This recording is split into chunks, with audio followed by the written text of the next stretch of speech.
जय Hind friends, welcome back. आज आपण पाहणार आहोत 2023 चा गट ब व गट क चा पेपर. तर मित्रांनो, लक्षात ठेवा, या पेपरमध्ये एक्झामिनरने थोडासा बदल केलेला आहे. या पेपरमध्ये तुम्हाला जास्त मल्टीलाइनर प्रश्न पाहायला मिळणार आहेत. ठीक आहे.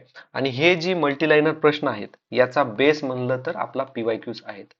आता एक गोष्ट लक्षात ठेवा, सगळे प्रश्न फक्त तुमच्या अभ्यासाने सुटणार असं पण नाहीये, आणि सगळे प्रश्न लॉजिक लावताल आणि सुटतील असं पण नाहीये. ठीक आहे. त्यामुळे पहिल्यांदा तुमचा अभ्यास अप्लाय करा, त्याच्यानंतर लॉजिक लावायचं. आता कोणतं लॉजिक कुठं लावायचं, कसं लावायचं, ते आज आपण पाहणार आहोत.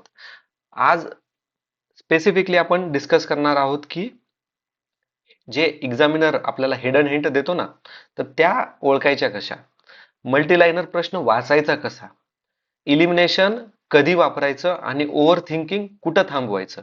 ठीक आहे.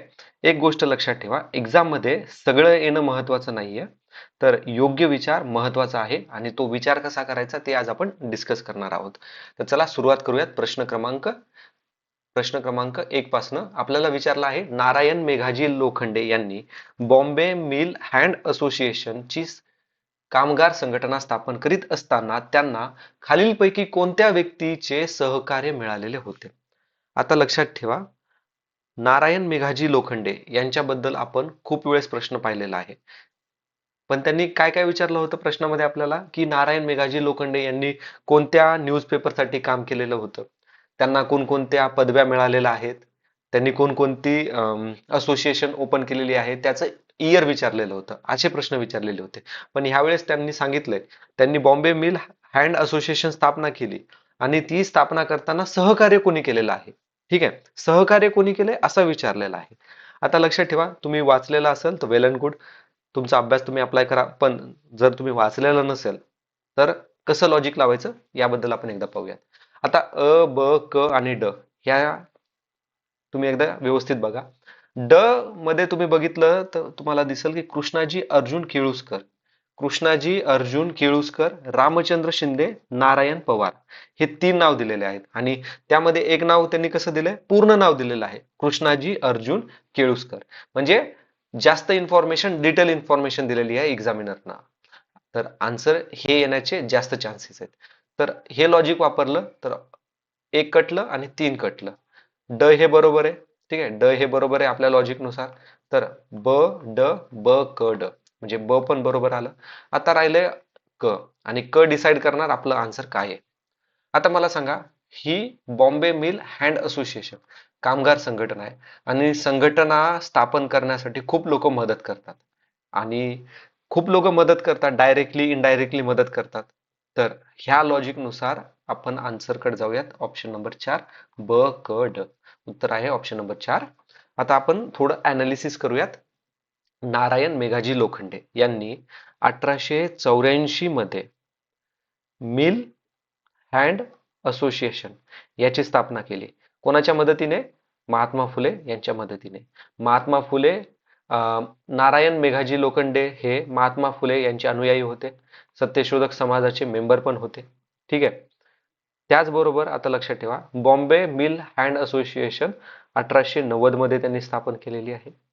1895 मध्ये त्यांना राव बहादूर ही पदवी मिळालेली आहे. त्याचबरोबर त्यांना जस्टिस ऑफ पीस हा सन्मान पण मिळालेला आहे. त्यांना भारतीय कामगार संघटना चळवळीचे जनक पण म्हटलं जातं, father of the trade union movement in India. आता त्यांच्या कामगार संघटनेद्वारे त्यांनी कोणकोणत्या मागण्या केलेल्या आहेत? त्यांनी मागण्या केलेल्या होत्या, रविवारी साप्ताहिक सुट्टी, त्यानंतर दुपारी अर्धा घंटा ब्रेक, आणि दर महिन्याच्या 15 तारखेला वेतन. आणि ह्या सर्व मागण्या ब्रिटिशरांनी मान्य पण केलेल्या आहेत. पुढचा प्रश्न पाहूयात आता. 1857च्या उठावात शिंदे व निजाम यांनी भाग घेतला असता तर उठाव यशस्वी झाला असता असं कोणत्या गव्हर्नर जनरलनं म्हटलेलं आहे. ठीक आहे. आता टाइमलाईन लक्षात ठेवा. डलहौसी होता 1848 ते 1856. माउंट बेटन तर होता 1947च्या टाइम पिरियड मध्ये. रिपन होता 1880 ते 84 मध्ये. तर उत्तर आलं कॅनिंग. कॅनिंग होता 1856 पासून तर 1862 पर्यंत. ठीक आहे. आता लक्षात आपण थोडं डिस्कस करूयात डलहौसी बद्दल. यानेच डॉक्ट्रिन ऑफ लॅब इंट्रोड्यूस केलेली आहे. वुड्स डिस्पॅच इंट्रोड्यूस केलेला आहे. 1853 मध्ये बॉम्बे ते ठाणे पहिली रेल्वे लाईन. विधवा पुनर्विवाह कायदा 1856 मध्ये. कलकत्ता व आग्रा पहिली टेलिग्राफ लाईन 1854 मध्ये. आणि हा प्रश्न आपल्याला 2020 मध्ये विचारलेला आहे. ठीक आहे. भारतीय रेल्वेचे जनक म्हटलं जातं. मेकर ऑफ मॉडर्न इंडिया असं पण त्याला म्हटलं जातं. सार्वजनिक बांधकाम खाते यानेच निर्माण केलेले आहेत. ओके. त्यानंतर पाहूयात कॅनिंग. कॅनिंग हा कॅनिंगच्या काळात 1857 चा उठाव झाला. हे तर आताच पाहिलं आपण. कॅनिंग हा शेवटचा गव्हर्नर जनरल आणि पहिला व्हॉइसरॉय होता. Government government of India act 1858 नुसार ईस्ट इंडिया कंपनी काय करण्यात आली होती? रद्द करण्यात आलेली होती. कंपनी बरखास्त करण्यात आलेली होती. ठीक आहे. त्यानंतर इंडियन काउन्सिल ऍक्ट 1861 याच्याच काळामध्ये इंट्रोड्यूस करण्यात आलेली होती. आता रिपन पाहूयात. आपल्या सर्वांना माहिती आहे व्हर्नॅक्युलर प्रेस ऍक्ट 1878 मध्ये लायटनने इंट्रोड्यूस केलेले होते. आणि याला रद्द करण्याचं काम 1882 मध्ये कोणी केलं? रिपन यानेच केलेलं आहे. रिपन याने पहिला फॅक्टरी ऍक्ट पण इंट्रोड्यूस केलेले आहेत. त्यानंतर स्थानिक स्वराज्यावर सरकारी ठराव यानेच मंजूर केलेले आहेत. त्याच कारणाने त्याला काय म्हटलं जातं? स्थानिक स्वराज्याचा जनक पण म्हटलं जातं. शिक्षणासाठी हंटर कमिशन यानेच इंट्रोड्यूस केली होती 1882 मध्ये. त्याचबरोबर इल्बर्ट बिल वाद याच्याच काळामध्ये झालेला होता. ठीक आहे. आता पाहूयात माउंटबेटन. माउंटबेटन ब्रिटिशांचा शेवटचा कोण होता? व्हाईस रॉय होता. मला सांगा भारताचा पहिला आणि शेवटचा व्हाईस रॉय कोण आहे? ठीक आहे, कमेंट मध्ये मला सांगा. आता ह्या माउंटबेटनने काय काय केलेलं आहे तर रेड क्लिफ आयोग, त्यानंतर 3 जून आयोग, भारत स्वातंत्र्य आणि भारताचा शेवटचा कोण आहे? हा ब्रिटिश व्हॉइस रॉय आहे. पुढचा प्रश्न पाहूयात आता. आता प्रश्न विचारलाय प्रार्थना समाजावरती. ठीक आहे. कोणतं विधान बरोबर आहे? आता एक लक्षात ठेवा. ठीक आहे. पहिल्या अ मध्ये काय दिलंय त्यांनी? डॉक्टर आत्माराम पांडुरंग. आणि आपण कसं लक्षात ठेवलं होतं? प्रार्थना आपण आत्म्याशी करतो अशा ट्रिकनं आपण लक्षात ठेवलं होतं. तर अ हे विधान बरोबर आहे. आता अ हे विधान बरोबर आहे तर 2 कटलं,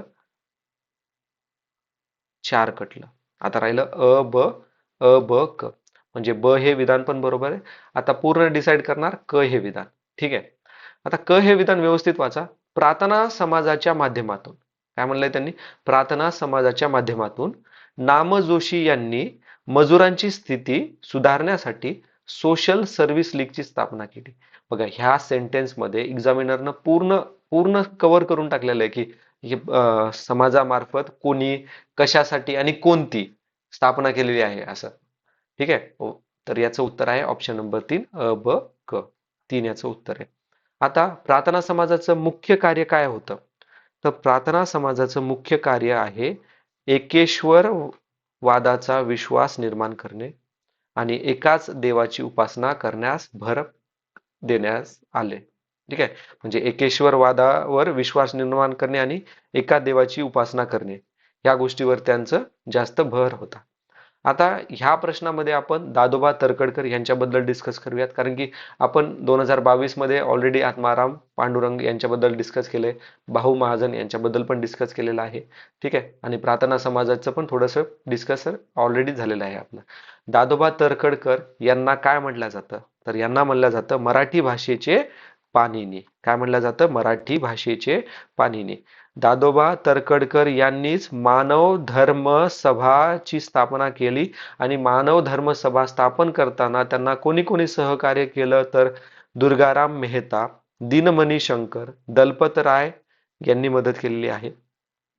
मानव धर्मासाठी त्यांनी धर्मविवेचन हे पुस्तक लिहिलेलं आहे. मुंबईमध्ये त्यांनी ज्ञान प्रसारक सभा याची स्थापना केलेली आहे युवकांमध्ये जनजागृती या उद्देशाने. आणि ज्ञानप्रसारक सभा स्थापन करताना त्यांना कोणी सहकार्य केलेलं आहे? तर दादाभाई नौरोजी, पुन्हा आपले जस्टिस रानडे, भाऊदाजी लाड. एक महत्वाची गोष्ट लक्षात ठेवा. 1849 मध्ये त्यांनी एक गुप्त संघटना सुरू केलेली होती, त्याचं नाव आहे परमहंस सभा. काय नाव आहे? परमहंस सभा. लक्षात ठेवा, सभा म्हटलंय मी.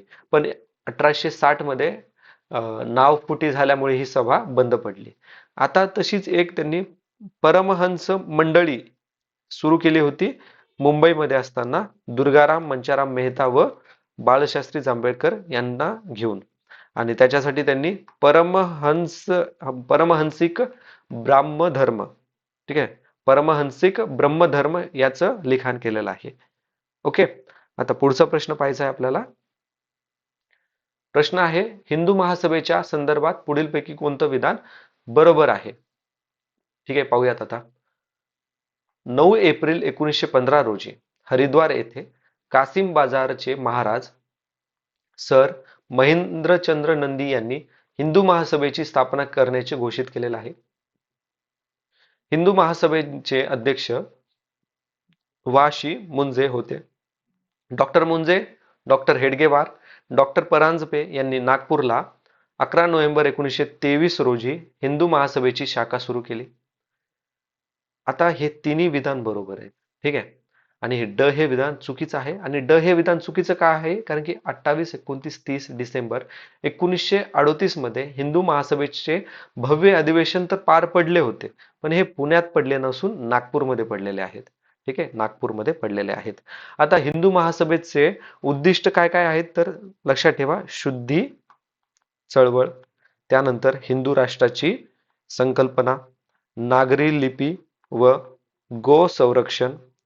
हिंदू महासभेचे प्रमुख नेते कोण कोण होते? तर प्रमुख नेते मदन मोहन मालवी. मदन मोहन मालवी यांनी काशी येथे हिंदू विद्यापीठाची स्थापना केली. त्यानंतर लाला लजपत राय 1920 मध्ये ज्यावेळेस ते काँग्रेसचे अध्यक्ष होते, त्यावेळेस त्यांनी हिंदू महासभेचे विचार काँग्रेसमध्ये मांडले. त्यानंतर तिसरे महत्वाचे आहेत बाळकृष्ण बाळकृष्ण शिवराम मुंजे 1927 मध्ये अध्यक्ष होते.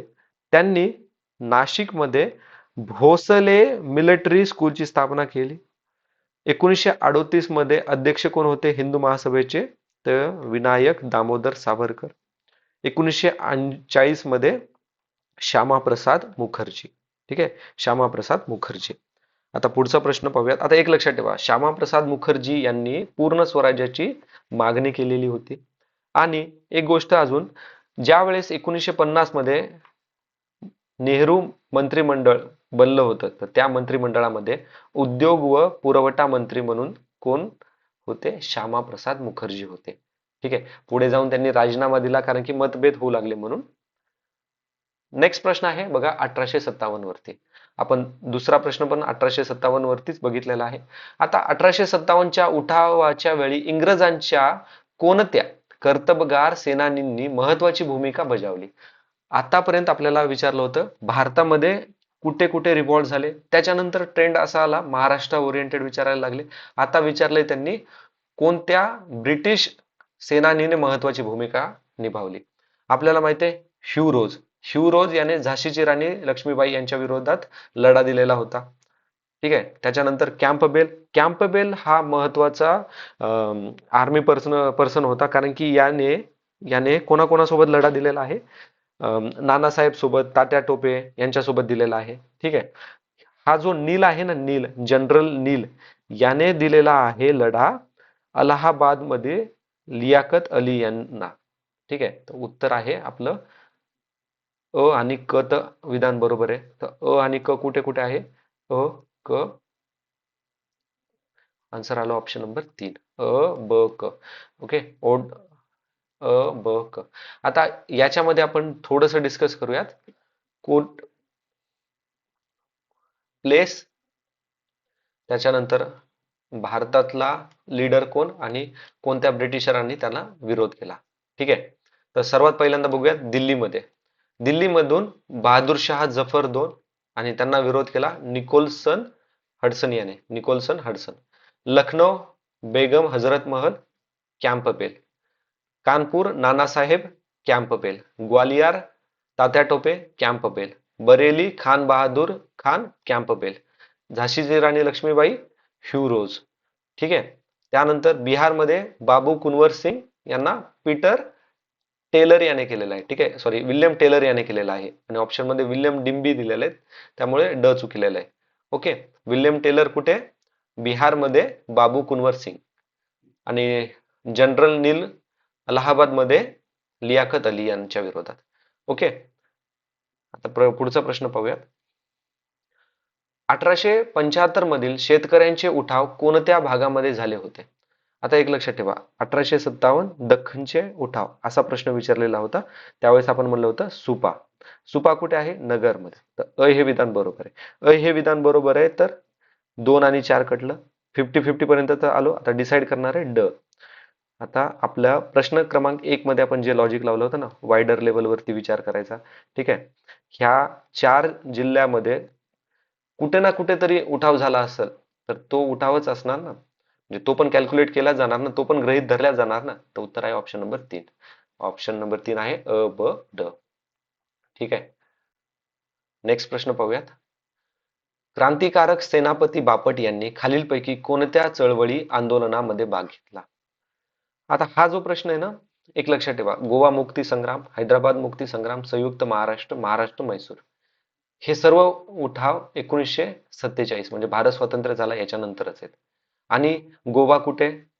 महाराष्ट्राच्या जवळ. हैदराबाद मुक्ती संग्राम यालाच मराठवाडा मुक्ती संग्राम, मराठवाडा कुठे? महाराष्ट्रामध्येच आहे. संयुक्त महाराष्ट्र हे तर भाषे संबंधित होतं. आणि महाराष्ट्र मैसूर हे महाराष्ट्र रिलेटेड आहेत. ह्या चारही याच्यामध्ये काय कॉमन आहे? महाराष्ट्र. आणि महाराष्ट्रातील महत्वाचे लीडर कोण आहेत? वन ऑफ द महत्वाचे लीडर सेनापती बापट आहेत. तर उत्तर आहे ऑप्शन नंबर 4. ठीक आहे, ऑप्शन नंबर 4. आता प्रत्येक याला थोडंसं अनालिसिस करूयात. पहिले पाहूयात सेनापती बापट. सेनापती बापट यांचं मूळ नाव काय, असं जर विचारलं तर लक्षात ठेवा, पांडुरंग महादेव बापट. गांधीवादी विचारासाठी ते ओळखले जायचे. आपल्या सर्वांना मुळशी डॅम माहित आहे, पण मुळशी डॅम बांधण्यासाठी ब्रिटिशरांना विरोध केलेला होता सेनापती बापट यांनी. का म्हणून विरोध केला? कारण की आता बघा, डॅम बांधायचं म्हणल्यावर ज्या ज्या एरियामध्ये डॅम बांधायचा मुळशीच्या तिथे, तर तिथल्या लोकांची जागा घेणार, त्यांना बदल्यात काही देणार नाही, म्हणजे फक्त प्रॉमिस करणार देणार, पण ब्रिटिशर काही द्यायचे नाहीत. म्हणजे एक्सप्लॉयटेशन होणार त्यांचं, शेतकऱ्यांचं तिथल्या, त्याचबरोबर ट्रायबल आदिवासी लोकांचं. तर याच्या विरोधामध्ये 3 वर्ष सत्याग्रह केला कोणी? सेनापती बापट यांनी. पण शेवटी तो अपयशस्वी झाला, कारण की ब्रिटिशरांनी सप्रेस केलेलं होतं. आणि ह्या 3 वर्षाच्या सत्याग्रहामुळे त्यांना सेनापती ही पदवी मिळालेली आहे. ठीक आहे, सेनापती ही पदवी मिळालेली आहे, लक्षात ठेवा हे. मराठवाडा मुक्ती संग्राम दिन, ज्याला मराठवाडा मुक्ती संग्राम दिन म्हटलं जातं, तो 17 सप्टेंबर 1948. ठीक आहे, हैदराबाद भारतामध्ये विलीन करण्यात आलं. गोवा मुक्ती संग्राम 19 डिसेंबर 1961. यावेळेस गोवा पोर्तुगीजांपासून मुक्त करण्यात आलेला होता. संयुक्त महाराष्ट्र चळवळ, संयुक्त महाराष्ट्र चळवळ ही महाराष्ट्र मराठी भाषिक स्वतंत्र महाराष्ट्राची निर्मिती या उद्देशाने बनवण्यात आलेलं होतं. आणि अध्यक्ष होते श्रीपाद अमृत डांगे. त्यानंतर उपाध्यक्ष होते नरवणे. ओके, आणि महाराष्ट्र मैसूर सीमा आंदोलन हे हे जे आंदोलन झालं, या आंदोलनासाठी सेनापती बापट यांनी उपोषणाला बसलेले होते. आणि हा जो वाद आहे तो सॉल्व्ह करण्यासाठी महाजन आयोग गठीत करण्यात आलेलं होतं 1966 मध्ये. ठीक आहे, आता पुढचा प्रश्न पाहूयात.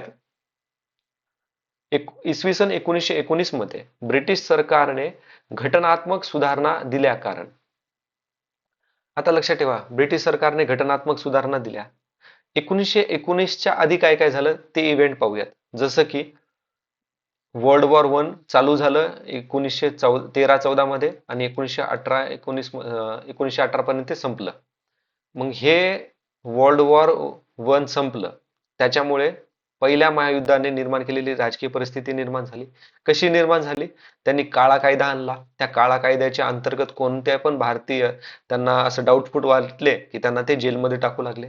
त्याच्यामुळे काय झालं? भारतीय क्रांतिकारकांच्या मनामध्ये असंतोष वाढला. त्यानंतर ओटोमन एम्पायर जे होतं ते कोलॅप्स करण्यात आलेलं होतं वर्ल्ड वॉर 1 मुळे. त्याच्यामुळे मुस्लिम पण त्यांच्यावरती नाराज झालेले होते. त्यामुळे मुस्लिमांनी 1916ला काय झालं, लखनौ पॅक्ट साईन झालेला होता. काँग्रेस आणि मुस्लिम लीग यांच्यामध्ये युती झालेली होती. महात्मा गांधीजी भारतात आलेले होते त्याचबरोबर. 1907 मध्ये सुरत स्प्लिट झालती. त्यामध्ये जहाल व मवाळ यांच्यात फूट झालेली होती. पण आता जहाल व मवाळ यांच्यामध्ये युती झालेली होती. या सर्व कारणा जबाबदार आहेत, म्हणून उत्तर आहे ऑप्शन नंबर 4. आता 1919चा कायदा, ज्याला आपण काय म्हणतो, 1919च्या कायद्याला मॉन्टेगो चेम्सफोर्ड कायदा, गव्हर्नमेंट ऑफ इंडिया ऍक्ट 1919. तर यामध्ये लोकसेवा आयोगाची म्हणजे पब्लिक सर्व्हिस कमिशनची स्थापना करण्यात आली. द्वयसत्ताक म्हणजे डायरकी पद्धत सुरू करण्यात आली. आता हे भारतीयांचा असंतोष वाढला म्हणून भारत शासनामध्ये भारतीयांचा सहभाग वाढवला. लंडनमध्ये भारतासाठी उच्चायुक्त म्हणजे हाय कमिशन कार्यालयाची सुरुवात केली. महिलांना मतदान करण्याचा अधिकार दिला काही प्रमाणामध्ये. त्यानंतर शासकीय विषयाचे राखीव व हस्तांतरित असे विभाजन करण्यात आले. पण हे जे राखीव सब्जेक्ट होते ना, ज्याच्यामध्ये पोलीस, कायदा, सुव्यवस्था, वित्त, भूमी महसूल, ओके, हे सर्व ब्रिटिश अधिकाऱ्यांकडे होते. आणि जबाबदाऱ्या ज्या होत्या ना, त्या हस्तांतरित विषयाकडे होत्या. हस्तांतरित विषय म्हणजे पायाभूत सुविधा, शिक्षण, कल्याण, वेलफेअर वगैरे हे भारतीय मंत्र्याकडे होते. ठीक आहे. पुढचा प्रश्न पाहायचा आपल्याला. रिकाम जागा यांनी स्वदेशी चळवळीचा श्री गणेश करून खादीचा पोशाख घालून सन 1877 मधील दिल्ली दरबारामध्ये हजेरी लावली. तर यांचं नाव आहे सार्वजनिक काका, ज्यांना गणेश वासुदेव जोशी असं पण म्हटलं जातं. ऑप्शन 1 याचं उत्तर आहे. ठीक आहे. आणि गणेश वासुदेव जोशी यांनी पुणे सार्वजनिक सभाची स्थापना 1870 मध्ये केलेली आहे. ठीक आहे. आता पुढचा प्रश्न पाहायचा आहे. जोड्या लावा. आता बघा, 2022 मध्ये असाच प्रश्न विचारलेला होता. त्याच्यामध्ये काय काय होतं, पहिला, दुसरा, तिसरा, चौथा या अधिवेशनाचे अध्यक्ष म्हणजे कुठे कुठे झालं आणि अध्यक्ष कोण होतं. त्याच वेळेस मी तुम्हाला म्हटलं होतं बघा, चौथा कोण आहे, चौथं जे सेशन झालं त्यामध्ये पहिला ब्रिटिशर होता जॉर्ज येवले. येवलेचा चहा 4 रुपयाला, अशा ट्रिक लक्षात ठेवलेला आहे. पाचवा होता, आता पाचवं जे अधिवेशन झालं ना मुंबईमध्ये, खूप इंटरेस्टिंग होतं. ब्रिटिशरांना इच्छाच नव्हती हे अधिवेशन भरू द्यायचं, म्हणून खूप अडथळे आणू लागले. त्यामुळे काय केलं, परत एका ब्रिटिशराला अध्यक्ष म्हणून अपॉइंट करण्यात आलेला. त्याच्यामुळं पहिल्याच अ चं उत्तर आहे विल्यम वेडर. हे आपण ऑलरेडी 2022 मध्ये डिस्कस केलेलं आहे. बघा, अ चं उत्तर आहे 3. ऑप्शन 2 याचं करेक्ट उत्तर आहे. ठीक आहे. आता बाकीचे ऑप्शन बघूयात. बघा, आयएनसी केव्हा तयार झाली, 1885. मुंबईमध्ये पहिलं सेशन झालं. होणार होतं पुण्यामध्ये, पण झालं मुंबईमध्ये. पुण्यात का नाही झालं, प्लेगची साथ पसरली होती. त्यावेळेस व्हाईसरॉय कोण होता, डफर होता. ओके, डफरीन, त्याचं नाव आपण डफर ठुलतं. ओके, 72 डेलिगेट्स पार्टिसिपेट केलेले होते याच्यामध्ये. आता 7वे अधिवेशन नागपूरमध्ये झाले 1891 मध्ये. तर हेड कोण होते, आनंदा चारू. 11वे अधिवेशन पुणे, सुरेंद्रनाथ बॅनर्जी. आता सुरेंद्रनाथ बॅनर्जी यांच्यावरती 2024 मध्ये प्रश्न विचारलेला आहे आपल्याला. 13वे अधिवेशन अमरावती, शंकरन नायर. आन्सर आहे ऑप्शन नंबर 2. एक लक्षात ठेवा, इंडियन नॅशनल काँग्रेस याचं नाव, हे जे काँग्रेस आहे ना, ठीक आहे, हा शब्द कोणी सुचवला, तर दादाभाई नौरोजी यांनी सुचवला. आणि हा कुठून घेतला त्यांनी, अमेरिकेकडनं आपण हा काँग्रेस शब्द उचललेला आहे. आणि ए ओ ह्यूम, ज्याला father of Indian national Congress म्हणलं जातं, ज्याने सेफ्टी वॉल थिअरी दिलेली होती, आणि यांनीच ऍक्च्युली पुढाकार घेतला होता इंडियन नॅशनल काँग्रेस बनवण्याचा. त्यांनी नाव सजेस्ट केलं होतं इंडियन नॅशनल युनियन.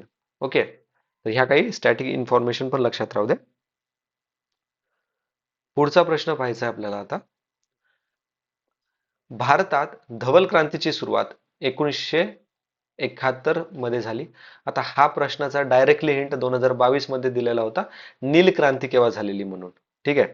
आता बाकी लक्षात ठेवा, 2024 मध्ये पण आपल्याला ना खूप साऱ्या क्रांती, कोणती क्रांती झालेली आहे याच्यावरती प्रश्न विचारलेला आहे. म्हणजे लक्षात ठेवा, 2022, 23, 24 या तिन्ही वर्षी आपल्याला क्रांती, रिव्हॉल्युशन कोणी चालू केलं, कोणत्या पिकासाठी कोणतं रिव्हॉल्युशन आहे, जसं की आता लक्षात ठेवा. ठीक आहे. आता आपल्याला माहित आहे की नील क्रांती म्हणजे कशासाठी, माशासाठी. पेट्रोलियमची क्रांती ब्लॅक रिव्हॉल्युशन असं म्हणतो. ओके. व्हाईट क्रांतीला, धवल क्रांतीला काय म्हटलं जातं, ऑपरेशन फ्लड. आणि ऑपरेशन फ्लड, श्वेत क्रांती. क्रांती भारतामध्ये कोणी इंट्रोड्यूस केली? तर वर्गीस कुरियन यांनी इंट्रोड्यूस केली. आणि वर्गीस कुरियन यांनी इंट्रोड्यूस केली म्हणून त्यांना श्वेत क्रांतीचे जनक पण म्हटलं जातं. कोणाला? वर्गीस कुरियन यांना. आता हे तर धवल क्रांतीचं बघितलं. आता मला सांगा, हरित क्रांती जगामध्ये केव्हा आली? 1960 मध्ये. ओके, नॉर्मन फादर होते. आणि भारतामध्ये कोणी इंट्रोड्यूस केले? भारतामध्ये हरित क्रांती इंट्रोड्यूस झाली 1967 मध्ये. आणि कोणी इंट्रोड्यूस केले मित्रांनो, त्याचं नाव मला कमेंट मध्ये सांगा. ठीक आहे. आता पुढचा प्रश्न पाहूयात. महाराष्ट्राच्या दख्खन पठारावरती ग्रामीण भागामध्ये घर बांधणीसाठी स्थानिक दगडाचा वापर केला जातो. आता 22 मध्ये प्रश्न विचारलेला होता, महाराष्ट्राचं जे हवामान आहे ते कोणत्या डोंगर रांगामुळे इम्पॅक्ट होतं, असा प्रश्न विचारला होता. आणि त्याच प्रश्नामध्ये ऑप्शन मध्ये आपल्याला दख्खन पठार पण दिलेलं होतं. आणि मी म्हटलं होतं की दख्खन पठार महाराष्ट्रामध्ये सर्वात जास्त एरिया कशामुळे व्याप्त आहे? तर दख्खन पठारामुळेच आहे. दख्खन पठार, बेसॉल्ट रॉक म्हणजे व्होल्कॅनिक इरप्शन, काळी मृदा. काळी मृदा म्हटलं की काय? रेगूर सॉइल पण म्हणलं जातं त्याला. आणि कापूस. हे पॉइंट आपल्याला लगेच लक्षात यायला पाहिजे. तर उत्तर आहे ऑप्शन नंबर 4. जांबा खडक कुठे आहे? कोकणमध्ये. कोकणमध्ये याचा घर बांधण्यासाठी वापर केला जातो. मार्बल आपल्याला माहिती आहे सुशोभनासाठी वापरल्या जातात आणि ग्रेनाइट मोन्युमेंट्स बनवण्यासाठी वापरल्या जातात. ठीक आहे. आता पुढचा प्रश्न बघायचा आहे आपल्याला. आता प्रश्न आहे जोड्या लावा. घनता बद्दल प्रश्न विचारलेला आहे.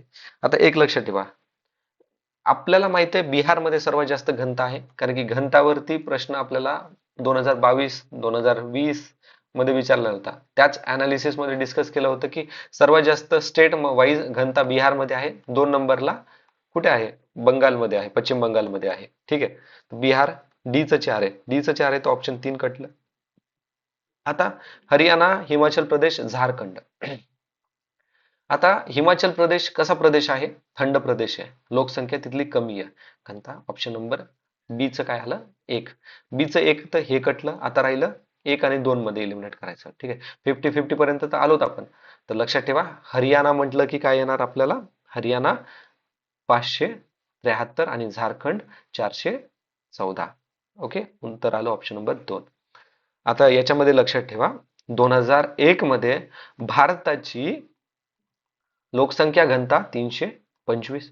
2011 मध्ये 382. ठीक आहे. ह्या गोष्टी झाल्या. आता लक्षात ठेवायचं आहे आपल्याला अजून, सर्वात जास्त आता 2011च्या डेटानुसार माहिती लक्षात ठेवा. सर्वात जास्त कोणत्या स्टेटमध्ये? बिहार. 2 नंबरला पश्चिम बंगाल. सर्वात जास्त कोणत्या युनियन टेरिटरीमध्ये आहे? तर दिल्ली. आणि सर्वात कमी कुठे आहे? तर सर्वात कमी कुठे आहे? सर्वात कमी आहे अंदमान आणि निकोबार. हे तर युनियन टेरिटरी झालं. आणि सर्वात कमी कोणत्या स्टेटमध्ये आहे असं विचारलं तर कुठे? अरुणाचल प्रदेश, मिझोराम मध्ये. ठीक आहे. आणि महाराष्ट्रामध्ये 2011 लोकसंख्या घनता 365. आणि छत्रपती संभाजीनगरची पण 365च आहे. लक्षात ठेवा. नेक्स्ट प्रश्न पाहायचा आहे आता आपल्याला. जोड्या लावा शिखर आणि त्यांची उंची. हा अभ्यासाचा पार्ट आहे मित्रांनो आपला. ठीक आहे. त्यामुळे हा सालवेर म्हटलं की 1567. ठीक आहे. सालवेर कुठे आहे? आता एक लक्षात ठेवा, बॅटल ऑफ सालवेर ही छत्रपती शिवाजी महाराज आणि मुघलांमध्ये झालेली होती आणि आपल्या महाराजांचा विजय झालेला होता ह्या बॅटलमध्ये. सप्तशृंगी नाशिकमध्ये आहे. आणि याची हाईट किती आहे सप्तशृंगीची? 1416. त्र्यंबकेश्वर आपल्याला माहिती आहे नाशिक गोदावरी नदीचा उगमस्थान. ब्रह्मगिरी हिल्स पण आहे तिथे. तर यांची उंची किती आहे ब्रह्मगिरीची? 1304. आणि मांगी तुंगी 1100. हे पण नाशिकमध्ये आहेत. मांगी तुंगी हे ऍक्च्युली दिगंबर जैन तीर्थक्षेत्र आहे. ठीक आहे. दिगंबर जैन तीर्थक्षेत्र आहे. तर उत्तर आलं ऑप्शन नंबर किती? 4. आपलं sorry option number 1. 4 3 2 1. Ro ro वाहतुकीची सुरुवात भारतात सर्वप्रथम कोणत्या रेल्वे मार्गावर झाली? तर ती झाली कोकण रेल्वे मार्गावरती. कुठे? कोकण रेल्वे मार्गावरती. नेक्स्ट प्रश्न पाहूयात आता. जोड्या लावावरती आहे. आता बघा, हा प्रश्न एकदम लॉजिकने सॉल्व्ह करायचा आहे. जम्मू काश्मीर म्हटलं की काय लक्षात यायला पाहिजे तुम्हाला पहिल्यांदा? ठीक आहे. जम्मू काश्मीर म्हणलं तर काही गेस होतोय का तुमचा? तरण तारण, अंबाला, अवंतीपूर, त्रिलोकनाथ. ठीक आहे. काही लक्षात नसेल येत. हिमाचल प्रदेश म्हणल्यावर नैना देवी. हिमाचल प्रदेश नैना देवी हे तर माहिती आहे आपल्याला. ओके, माउंटेन रेंजेस मध्ये बघितलंय. तर काय आहे हे बीचं 4. आता बीचं 4 येतं, हे कटलं हे कटलं, राहिलं 2 आणि 3. 2 आणि 3 तर मग जम्मू आणि काश्मीर काय आहे? अवंतीपूर, अलची, गोपा. आता आपण डिस्कस, आन्सर आपला डिपेंड आहे सी आणि डी वरती. आता पंजाब, पंजाब आणि हरियाणा. आपण हरियाणामध्ये अंबाला आहे हे खूप वेळेस न्यूज मध्ये असते. तर डी चं 2, आन्सर आला ऑप्शन नंबर 2. 3 4 1 2, पंजाब, तरन तारण बाबा बकाल. ओके, नेक्स्ट प्रश्न आहे, चॅम्पियन आणि सेट यांच्या वर्गीकरणानुसार महाराष्ट्र राज्यात जंगलाचे किती प्रकार आहेत? लक्षात ठेवा, 2022 मध्ये प्रश्न विचारला होता, जी टी त्रिथार्थ यांच्या क्लासिफिकेशन नुसार किती सॉइलचे प्रकार आहेत. ओके, असा प्रश्न विचारला. यावेळेस वर्गीकरणात जंगलाबद्दल विचारले, चॅम्पियन आणि शेट यांच्याबद्दल. उत्तर आहे ऑप्शन नंबर 6. आता हे 6 जंगले कोणती? उष्णकटिबंधित अर्ध सदाहरित जंगले म्हणजे सेमी एव्हरग्रीन फॉरेस्ट, उष्णकटिबंधित आर्द्र पानझडी जंगले म्हणजे ट्रॉपिकल मॉइस्ट डेसिडियस फॉरेस्ट, उष्णकटिबंधित कोरडी पानझडी जंगले ड्राय डेसिडियस फॉरेस्ट, उष्णकटिबंधित काटेरी जंगले म्हणजे थॉर्न फॉरेस्ट. त्यानंतर आहे उष्णकटिबंधित रुद्रपर्णी डोंगरी जंगले, आणि 6वं आहे किनारी व दलदलीत जंगले ज्याला स्वॅम्प फॉरेस्ट असं पण म्हणलं जातं. ठीक आहे, आता ह्याची पूर्ण माहिती तुम्हाला आपल्या पीडीएफ मध्ये मिळून जाईल. पीडीएफ आपल्या टेलिग्राम चॅनल वरती असते. पुढचा प्रश्न. आता प्रश्न झाले करंट अफेअरचा, हा 19. ठीक आहे, उत्तर ऑप्शन नंबर 1 इंदोर आहे. पुढचा प्रश्न बघूयात, जोड्या जुळवा. आता हा जो जोड्या जुळवा प्रश्न आहे हा आयोगाने कॅन्सल केलेला आहे. तुम्ही क्रॉस चेक करू शकता ऑफिशियल आन्सर की नुसार. आता औष्णिक वीज केंद्र आणि जिल्हा विचारलाय. तर कोराडी हे नागपूरमध्ये, पारस अकोला, उरण कुठे आहे? उरण आहे रायगडमध्ये. कुठे? रायगड. आणि ऑप्शन मध्ये रायगड आहे का? नाही. फेकरी कुठे आहे? जळगाव मध्ये, भुसावळ. ठीक आहे, ठाण्यामध्ये कुठे कोणता आहे? तर चोला. आता पुढचा प्रश्न पाहायचा आहे, रायलसीमा पठाराचे स्थान रिकाम जागा येथे आहे, तर ते कर्नाटक पठाराच्या पूर्वेला आहे. ओके, नेक्स्ट प्रश्न पाहूयात. आता प्रश्न आहे, खालील निकषांच्या आधारे 2011-12 या वर्षासाठी नियोजन आयोगाचे दारिद्र्य रेषा निश्चित केली आहे. आता हा अभ्यासाचा भाग आहे. उत्तर आहे ऑप्शन नंबर 1 दरडोई उत्पन्न प्रति महिना ग्रामीण भागासाठी 816, शहरी भागासाठी 1000 रुपये. ठीक आहे, नेक्स्ट प्रश्न, विशेष प्रदेश विकास कार्यक्रम, विशेष प्रदेश विकास कार्यक्रम यासाठी तयार झाला आहे. ठीक आहे, आता हा प्रश्न तुम्हाला माहित असेल, वाचला असेल तर वेल अँड गुड, नसेल तर ट्रिक कशी आहे बघा तुम्ही. विशेष प्रदेश म्हटलेलं आहे त्यांनी आणि विकास म्हटलंय. आता विशेष प्रदेश म्हणजे कोणते प्रदेश? डोंगराळ आणि आदिवासी भाग, दुष्काळग्रस्त भाग असणार आहे. आणि इथं पण विकास आहे, इथं पण विकास आहे. आन्सर आलं ब आणि क. ब आणि क ऑप्शन 3 मध्ये आहे. ठीक आहे, पुढचा प्रश्न पाहूयात, राजकोषीय नीतीची साधने कोणती? What are the instrument of fiscal policy? Last 2022 मध्ये मॉनेटरी पॉलिसी बद्दल प्रश्न विचारलेला होता, यावेळेस फिस्कल पॉलिसी बद्दल प्रश्न विचारलेला आहे. ठीक आहे, ओके. आता लक्षात याच्यामध्ये काय काय घ्यायचंय, याचं उत्तर आहे बघा, सार्वजनिक व्यय आणि सार्वजनिक कर्ज, पब्लिक स्पेंडिंग, पब्लिक डेप्ट, आणि करारोपण आणि अंदाजपत्रक, करारोपण आणि अंदाजपत्रक, टॅक्सेशन अँड बजेट. उत्तर काय आलं? अ आणि क. ठीक आहे, आता राजकोषीय नीती याची उद्दिष्ट काय असतात? यांचे उद्दिष्ट काय आहेत? बघा, उद्दिष्ट कसे असतात की आर्थिक स्थिती सुधारणं, एम्प्लॉयमेंट जनरेट करणं, त्याच्यानंतर परकीय भांडवलावरती जास्त अवलंबून राहायचं नाहीये, पुन्हा इन्फ्लेशन मॅनेज करणं. ठीक आहे, खाजगी गुंतवणूक व उद्योगांसाठी अनुकूल वातावरण निर्माण करणं, हे बेसिक उद्देश असतात आणि हे आपण कॉमन लॉजिक वापरून पण काढू शकतो. ठीक आहे, हे तर झालं. आपल्याला लक्षात काय घ्यायचं ह्या प्रश्नावरून माहित आहे की राजकोषीय धोरण व मौद्रिक धोरण यांच्यात फरक काय आहे? कारण की 2024 मध्ये ना तुम्हाला कसा प्रश्न विचारलाय, फक्त फिस्कल पॉलिसीच्या ऐवजी मॉनेटरी पॉलिसी, पण मॉनेटरी पॉलिसी मध्ये पण त्यांनी काय केलंय, सेंट्रल बँकचा, सेंट्रल बँक कोणते पॉलिसीज काढते असं विचारलेले आहेत. ठीक आहे, त्यावेळेस आपण डिस्कस करणारच आहोत. ह्या प्रश्नामध्ये फोकस करा की फरक काय काय आहे फिस्कल पॉलिसीमध्ये आणि मॉनिटरी पॉलिसीमध्ये.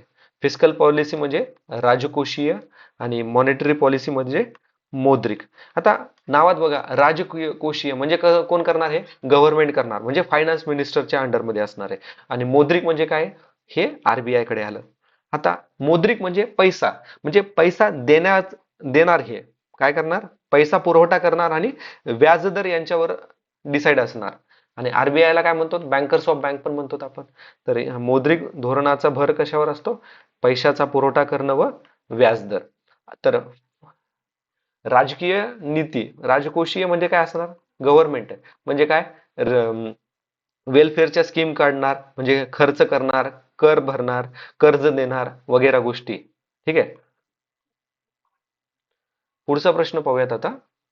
आता हा करंट अफेअर रिलेटेड आहे. पुढचा प्रश्न 25वा बघा.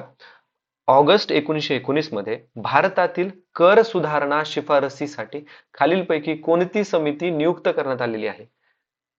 कर सुधारणा शिफारसीसाठी. आता एक लक्षात ठेवा, तुम्हाला माहित असेल तर वेल अँड गुड, ठीक आहे. पण तुम्हाला माहित जरी नसेल तर एक ट्रिक आहे, आणि मी तुम्हाला जसं सांगितलंय 10 पैकी 7 जागावर ट्रिक कामा करते. पहिल्यांदा तुमचा अभ्यास अप्लाय करा. ओके, परत पहिल्यांदा सांगतोय, अभ्यास पहिल्यांदा अप्लाय करा. अभ्यास अप्लाय होत नसेल तर लॉजिक वापरूयात.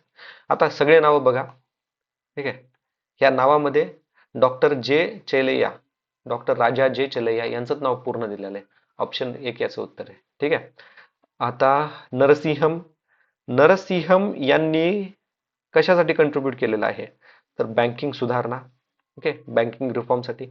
आणि अबिद हुसेन यांनी ट्रेड पॉलिसीज 1984 व्यापार धोरणे याच्यासाठी कमिटी बसलेली होती. आता नेक्स्ट प्रश्न, 2011-12 मध्ये एकूण श्रमशक्तीमध्ये स्वयंरोजगार, नियमित रोजगार, प्रासंगिक रोजगाराचा हिस्सा काय. हा प्रश्न लॉजिक न कसा काढायचा आहे बघा. ऑप्शन 2 मध्ये बघा, ते म्हणताय नियमित 52%. एवढा जास्त आहे का, डेव्हलपिंग आहेत आपण, डेव्हलप नाही आहेत, हे कटलं. आणि 3 मध्ये बनलंय प्रासंगिक 62%. एवढं जास्त. प्रासंगिक प्रासंगिक कॅज्युअल मध्ये 62, एवढं नाही बाबा, आपण डेव्हलपिंग आहेत. ठीक आहे, डेव्हलपिंग आहेत, डेव्हलप्ड नाही आहेत आणि अंडर डेव्हलप पण नाही आहेत. आणि ह्या दोन्ही कंडिशन त्याच्यात रिलेटेड आहेत. तर बॅलन्स मध्ये आन्सर बघा, स्वरोजगार 52, नियमित 18 आणि प्रासंगिक आहे 30%. एकदम लॉजिकने याचा आन्सर आपण काढू शकतो. पुढचा प्रश्न आता बघा, हे करंट अफेअर रिलेटेड आहे. 2013-14चा प्रश्न आहे हा.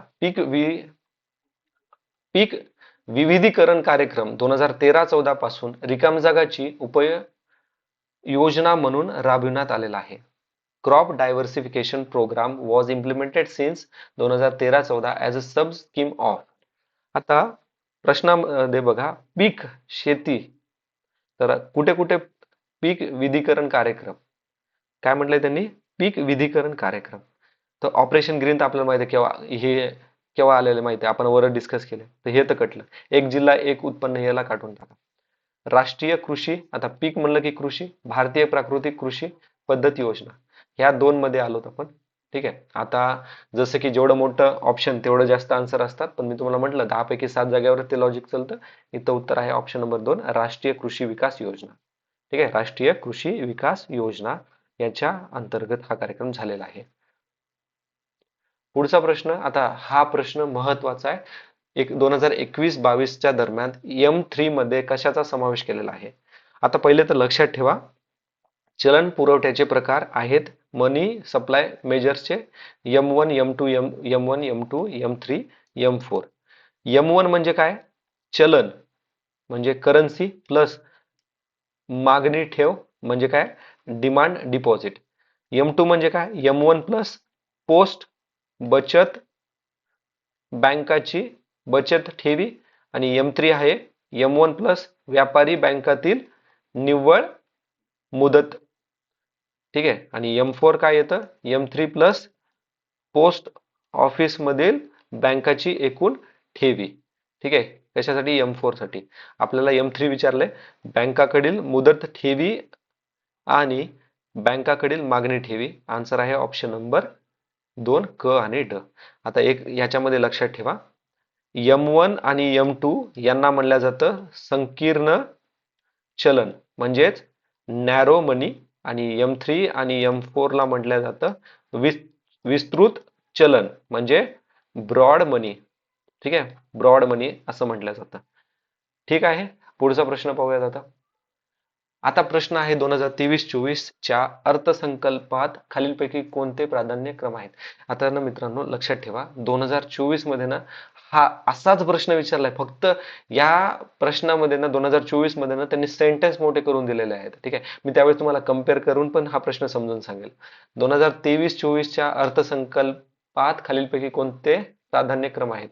Priority of budget 2023-24. ठीक आहे, वाचला असेल तर वेल अँड गुड, नसेल वाचलं तर लक्षात ठेवा, गव्हर्नमेंटच्या ज्या पण स्कीम असतात, बजेट असतात, त्या लोकांच्या वेलफेअरसाठी असतात आणि ब्रॉडर पर्स्पेक्टिव्ह कव्हर करतात. त्या खूप साऱ्या डायमेन्शन कव्हर करण्यासाठी गव्हर्नमेंटच्या स्कीम्स आखल्या जातात. तर हेच लॉजिक वापरून बघा, सर्वसमावेश विकास, हरित वाढ, युवा शक्ती आणि आर्थिक क्षेत्र. ठीक आहे, उत्तर आहे ऑप्शन नंबर 4 अ ब क ड.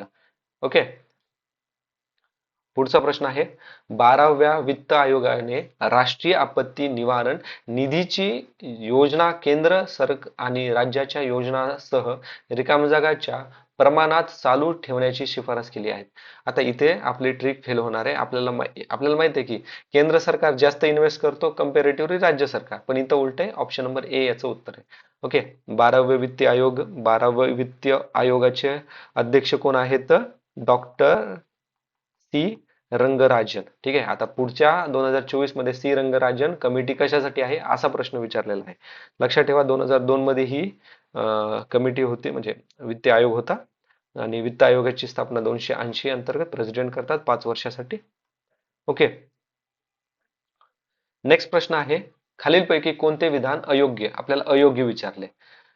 प्रश्न आहे, UTGST केंद्र सरकार आणि केंद्रशासित प्रदेश सरकारद्वारे गोळा केली जाते. आता लक्षात ठेवा, नावात म्हणलंय युटी, युनियन टेरिटरी, आता सेंट्रल गव्हर्नमेंट नाही ना, तर उत्तर हे पण कटलं कारण की अयोग्य विचारले आपल्याला. आणि दुसऱ्या म्हणले IGST, ISGST सेंटर आणि स्टेट कलेक्ट नाही करत, फक्त कोण करतं, सेंटर करतं, स्टेट करत नाही. आन्सर आला ऑप्शन नंबर, आपलं हे पण चूक आहे, आपल्याला काय विचारलं, इनकरेक्ट. आन्सर काय आलं, दोन्ही अ आणि ब अयोग्य आहेत. उत्तर 3 याचं आहे. पुढचा प्रश्न आहे, आता प्रश्न विचारलाय मल्टी डायमेन्शनल पॉवर्टी इंडेक्स वरती, आणि डायमेन्शनल पॉवर्टी इंडेक्स मध्ये 3 आयाम आहेत, आरोग्य, त्याच्यानंतर उत्पन्न आणि काय, सॉरी, आरोग्य, शिक्षण आणि राहणीमान. प्रत्येकाला 1/3 1/3 1/3 असं कॅल्क्युलेट केलेलं आहे त्यांनी. ओके, उत्तर काय आहे, अ क ड, अ क ड. आन्सर आहे 3. ठीक आहे, आता लक्षात ठेवा, 2024 मध्ये पण मल्टी डायमेन्शनल पॉवर्टी इंडेक्स वरती प्रश्न आहे, तिथे अजून डिटेल अनालिसिस करूयात. ओके, पुढचा प्रश्न विचारलाय आपल्याला त्यांनी 2000, आता सप्टेंबर 2001 मध्ये जवाहर ग्राम समृद्धी योजना आणि रोजगार शाश्वती योजना या योजनेत एकत्रित करण्यात आलेल्या आहेत. आता हा प्रश्न कसा लॉजिकने सॉल्व्ह करायचा लक्षात ठेवा. प्रश्नामध्ये काय म्हणलंय, ग्राम, रोजगार आणि शाश्वती. इथं काय आहे, स्वर्ण जयंती शहरी म्हटलंय प्रश्नात त्यांनी ग्राम, आता शहरी. चौथ्याला हटवा, प्रधानमंत्री ग्रामोदय योजना. ठीक आहे, इथं ग्राम आलंय. दुसऱ्यामध्ये स्वर्ण जयंती ग्राम स्वरोजगार योजना, आणि इथं काय म्हटलंय, रोजगार शाश्वती. तर हे पण कटलं कारण की इथं स्वरोजगार यायले आणि इथं रोजगाराची शाश्वती द्यायला होत असं यायले. संपूर्ण ग्रामीण रोजगार योजना, आता बघा, संपूर्ण ग्रामीण रोजगार योजना आणि प्रधानमंत्री ग्रामोदय योजना, या दोन मध्येच आन्सर आहे. आन्सर आहे ऑप्शन नंबर 1, संपूर्ण ग्रामीण रोजगार योजना. ठीक आहे, आन्सर ऑप्शन नंबर 1. ओके,